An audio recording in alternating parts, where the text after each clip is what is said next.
Il cumule les titres de champion du monde dans sa discipline, la sculpture sur glace. Pas un événement en principauté sans que ses créations ne viennent agrémenter des décors de fête. Mario Améger vient de prendre un nouveau chemin. Après des années à voir ses sculptures éphémères fondre, il a décidé de se lancer dans la réalisation de structures en bronze, mais n'abandonne pas pour autant cette matière qu'il affectionne tout particulièrement, la glace. À force d'attendre, dire tu sais pas sculpter autre chose, tu vois pas que ça fond. Et bon, j'ai mis du temps. J'ai mis du temps parce qu'il fallait aussi que ça vienne de moi.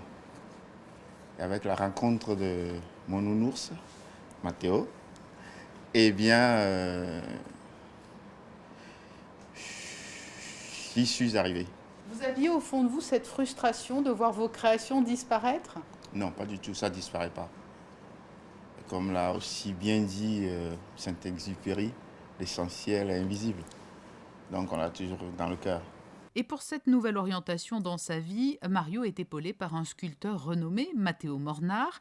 Il l'accueille dans son atelier du quai Antoine Ier et lui prodigue de précieux conseils. Regarde, ici.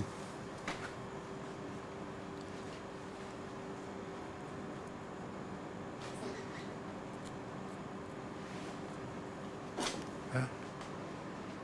Je sens qu'il a envie de sculpter et que c'est sa passion. Et quand je peux aider des jeunes ou des moins jeunes à faire ce qu'ils ont envie de faire, ben, je suis très heureux. Est-ce que vous étiez admiratif au départ de son travail sur la glace? Tout à fait, tout à fait. Et moi, je ne pourrais pas le faire. Donc vraiment, j'aime ce qu'il fait, mais je voulais qu'il aille plus loin. Et je suis sûr que dans peu de temps, on va parler de lui comme sculpteur de toutes les matières. Depuis plusieurs mois, Mario Améger travaille sur sa première œuvre massive. Il met actuellement la dernière main à la base de cet impressionnant gorille qui est un clin d'œil à ses origines togolaises et à son engagement en faveur de l'environnement. Je vais dire, à la place de ce gorille, j'en ai marre de voir les hommes oublier les primates. Donc c'est le résultat de ce travail. C'est pour dire encore une fois, pour laisser l'animal le dire lui-même. Le gorille représente la sagesse et le bonheur. Et c'est vraiment la famille par excellence, de par sa manière de procréer. Et c'est notre histoire, le gorille.